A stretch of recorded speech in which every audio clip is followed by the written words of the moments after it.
far out in the western Pacific, thousands of miles from the continental United States, there is an island that is officially American but culturally and historically much older than the United States itself.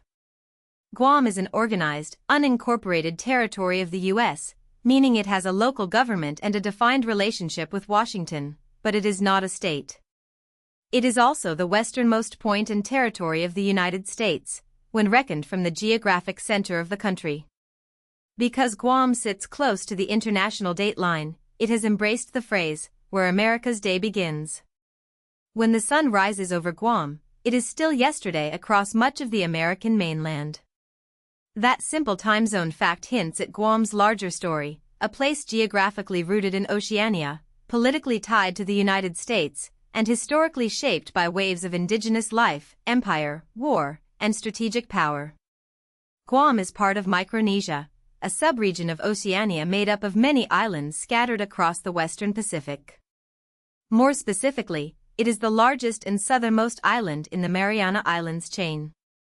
In land area, Guam spans about 210 square miles, or roughly 540 square kilometers, making it small compared with a U.S. state but large within Micronesia. Its population was about 168,801 as of 2022, giving the island a relatively dense human footprint for its size. The capital is Hagatna, a historically important village on the western coast, while Dedito is the most populous village. The landscape includes coastal settlements, limestone cliffs, beaches, military installations, tourist districts, and inland communities. Guam's geography has always mattered. Its position between Asia, Oceania, and the wider Pacific has made it a crossroads for migration, trade, colonial routes, military planning, and modern tourism. Long before European ships entered the Pacific, Guam was home to the Chamorro people, the indigenous people of the Mariana Islands. Chamorro settlement dates back approximately 3,500 years, connecting Guam to the wider Austronesian world that includes peoples of the Malay archipelago, the Philippines, Taiwan, and Polynesia. Yet Guam's indigenous identity is not simply a branch of its neighbors. The Chamorro language is distinctive. Unlike many nearby languages, it is not usually classified as Micronesian or Polynesian. Instead, like Palauan, it may represent an independent branch of the Malayo-Polynesian language family. This linguistic uniqueness reflects the island's deep history as a place of seafaring, adaptation, and cultural development. The Chamorro name for Guam is Guahan, often connected to the word guaha, meaning to have.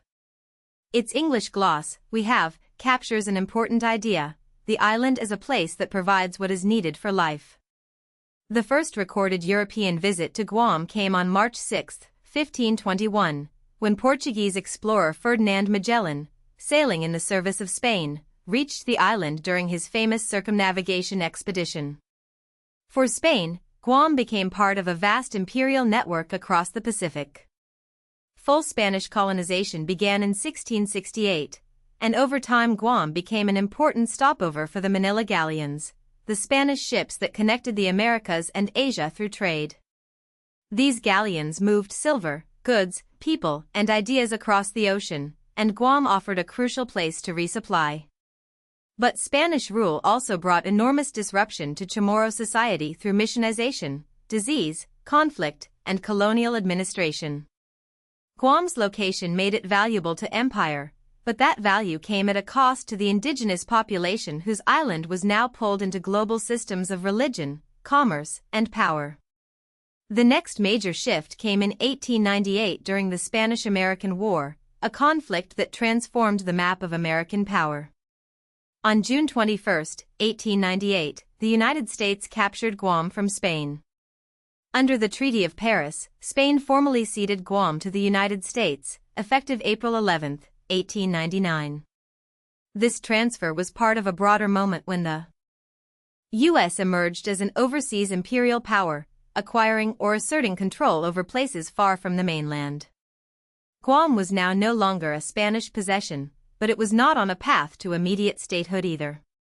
It became an American territory in the Pacific, governed under arrangements that set it apart from the states. For the people of Guam, the flag changed, but But the deeper question remained: how would an island with its own people, language, and history fit inside a distant nation's political system? Before World War II, Guam was one of several American jurisdictions spread across the Pacific Ocean, alongside places such as Wake Island, American Samoa, Hawaii, and the Philippines. But Guam's position made it especially exposed. On December 8, 1941, just hours after the attack on Pearl Harbor, Japanese forces captured Guam. The island was occupied for 2.5 years. For the people living there, the war was not an abstract global conflict, it was a daily reality of occupation, hardship, and uncertainty. American forces eventually recaptured Guam on July 21, 1944. That date is commemorated on the island as Liberation Day, one of Guam's most significant public memories. Liberation marked the end of Japanese occupation, but it also reinforced Guam's strategic importance to the United States. The war made clear that this island was not peripheral to Pacific power. It was central. Since the 1960s, two pillars have supported much of Guam's economy: tourism and the U.S. military. Tourism draws visitors to Guam's beaches, warm climate, resorts, shopping, and its position as an accessible tropical destination for travelers from parts of Asia and the Pacific. At the same time, the U.S. military presence is a defining feature of the island. Guam is considered a major strategic asset because of its location in the Western Pacific, closer to East Asia than Hawaii and positioned in a region where U.S. defense planners pay close attention to sea lanes, alliances, and potential conflicts.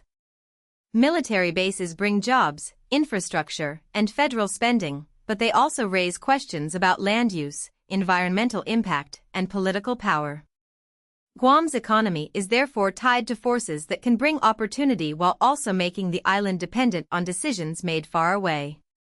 Guam's political status is one of the most important parts of its modern story.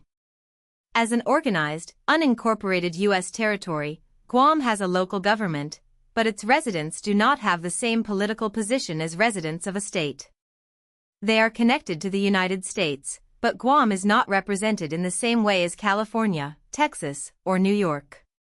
This creates a complicated identity: American in citizenship and governance, Pacific Islander in geography, and Chamorro at its indigenous core. The United Nations lists Guam among 17 non-self-governing territories, a category that reflects unresolved questions about self-determination. Guam has also been a member of the Pacific Community since 1983, linking it to regional cooperation across Oceania. In everyday terms, political status is not just a legal label.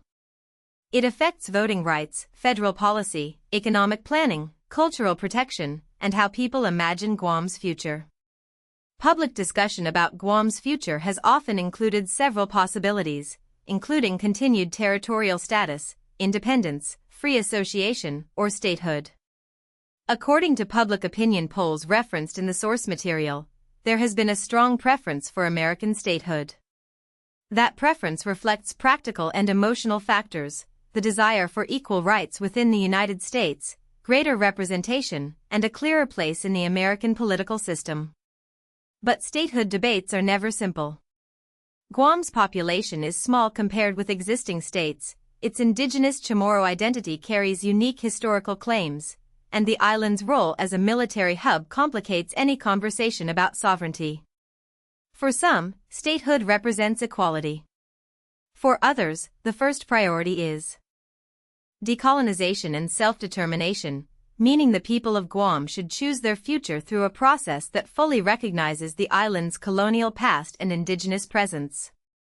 Guam is also a multi-ethnic island, and that diversity shapes its society. Chamorros are the largest ethnic group, but they are a minority in the overall population. This means Guam's culture is not frozen in a single historical moment. It is a living blend of indigenous heritage, Spanish colonial influence, American institutions, Asian and Pacific migration, and modern global connections. The Chamorro language and cultural practices remain central symbols of identity, especially because colonial history placed pressure on indigenous ways of life. Place names such as Hagatnya and the Chamorro name Guahan remind residents and visitors that the island has its own vocabulary for belonging.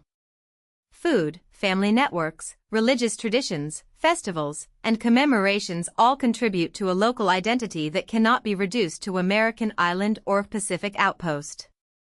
Guam is both of those things, but it is also something more specific, Guahan, a home with a deep memory. Understanding Guam means holding several truths at once. It is small in land area but large in strategic importance. It is American, yet it sits in Micronesia and carries an indigenous history older than European empire.